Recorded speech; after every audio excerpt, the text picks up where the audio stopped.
Hello friends. आप सभी को पता है कि जो इस बार का रिजल्ट है वो काफी डिप्रेस रहा है। जैसे जूनियर का रिजल्ट ओनली 60% रहा है। ठीक है। यदि हम बात करें आपका पीआरटी वाला, उसका रिजल्ट आपका 8% रहा है। अब बहुत से बच्चे क्या है, हताश है। उनके दिमाग में एक ही डाउट है, क्या अगस्त में होने वाला सीटेट उसकी हम तैयारी करें या ना करें।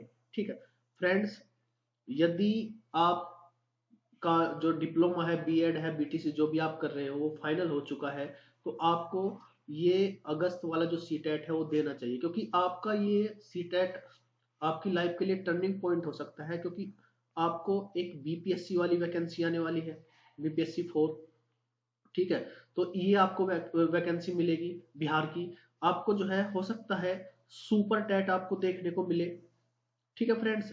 सुपर टेट के साथ फिर आपको केवीएस की वैकेंसी मिल सकती है। आपको जूनियर वाली वैकेंसी भी आपको देखने को मिल सकती है, और अच्छी खासी जूनियर की वैकेंसी आपको मिलेगी। ठीक है। और अदर स्टेट में भी टीचिंग की जो वैकेंसी है वो निकलने के पूरे चांसेस है, क्योंकि ये आपको पता है चुनाव का दौर है, बिहार में भी चुनाव है आपका, और अदर स्टेट में भी आपको ये वैकेंसी चुनाव के अकॉर्डिंग आपको मिल सकती है। तो आपको ये डिसक्वालिफाइड क्वालिफाइड में चेंज करना होगा। ठीक है। इसके लिए आपको कुछ रणनीति बनानी होगी, कुछ स्ट्रेटजी पर काम करना होगा, जिससे आप अगस्त वाला जो सीटेट का पेपर है वो निकाल सको। देखते हैं इसके लिए हमें क्या क्या जो हथियार है वो आपके साथ आपके पास में होने चाहिए। सबसे पहला है एनालाइज। आप सबसे पहले पेपर जो इस बार आपने दिया है उसे एनालाइज कीजिए। एनालाइज का मतलब है आप देखें कि आपने सीडीपी में कितने क्वेश्चंस किए हैं। फिर आप देखें कि आपने जो है मैथ में कितना स्कोर आप कर पाए हैं, या आपका ईवीएस में कितना स्कोर है, या आप देखें जो आपका लैंग्वेज है, लैंग्वेज फर्स्ट और लैंग्वेज सेकंड, इन दोनों में आपने कितना स्कोर किया है। क्योंकि बहुत बच्चों का डाउट ये है कि उनका जो टाइम है वो टाइम नहीं बचा। टाइम नहीं बचने का कारण है कि जैसे आपने देखा होगा लैंग्वेज में काफी जैसे पैसेज आते हैं, पैसेज काफी बड़े बड़े होते हैं, और ये टाइम कंज्यूमिंग होते हैं। एक पैसेज को पढ़ने में और उससे सवाल करने में आपको काफी टाइम लगेगा। इसलिए आपको लैंग्वेज पर पकड़ होनी चाहिए। पैसेज की आपको अलग से प्रैक्टिस करनी होगी, जिससे आप पैसेज को कम टाइम में पढ़ के उसके आप आंसर दे सको। आंसर देने में प्रॉब्लम नहीं होगी, लेकिन पैसेज को पूरे पढ़ने में आपको टाइम कंज्यूम होगा। पैसेज इतना पैसेज से आपको क्वेश्चन पिक करने में प्रॉब्लम नहीं है, पैसेज को कम टाइम में पढ़कर उसे समझने में प्रॉब्लम है। तो आपको पैसेज को पढ़ना होगा। ठीक है। तो पैसेज की आप अलग से प्रैक्टिस कीजिए, जिससे आपको एक आइडिया हो जाए। मतलब आपका जो टाइम है वो बच जाएगा, जिससे आप उसे कई दूसरे सब्जेक्ट में लगा सकते हैं। ठीक है फ्रेंड। फिर दूसरा है आपको आप देखना होगा कि आपको ईवीएस में या मैथ में या सीडीपी में आपने कितना स्कोर किया है। उस स्कोर करने के बाद में उस फिर आपको जो है उस सब्जेक्ट पर मेहनत करनी होगी। आप कहीं पर लाई कम कर रहे हो तो आप जो है उस पर ज्यादा मेहनत कीजिए। जहां से आप क्वेश्चंस अधिक कर पा रहे हो उस पर थोड़ा सा कम फोकस कर सकते हो। ठीक है।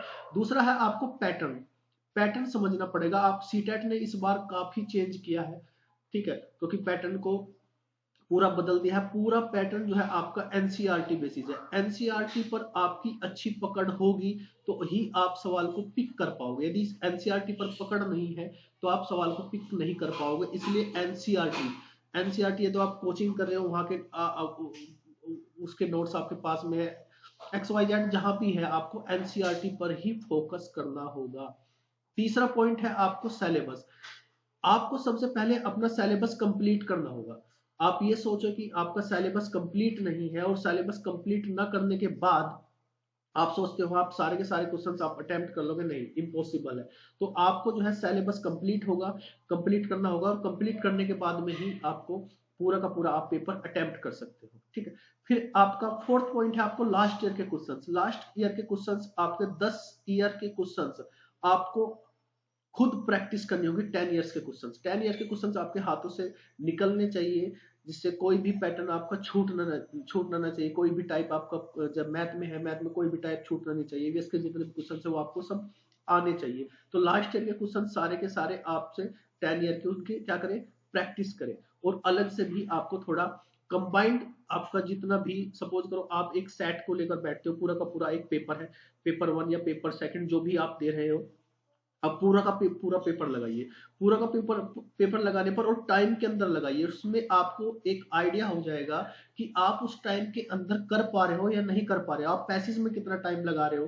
तो यहाँ पर आपको टाइम मैनेज करना आएगा। तो आप पूरा का पूरा सेट आपको लगाना चाहिए आपके पेपर से जस्ट थोड़ा पहले, या आप कंप्लीट है आपका सिलेबस तो अभी से भी आप हफ्ते में 1 या 2 प्रैक्टिस सेट लगा सकते हो। तो प्रैक्टिस सेट कंपलसरी है, जरूरी है, एक तरीके से ये बैकबोन है आपके सी टेट की।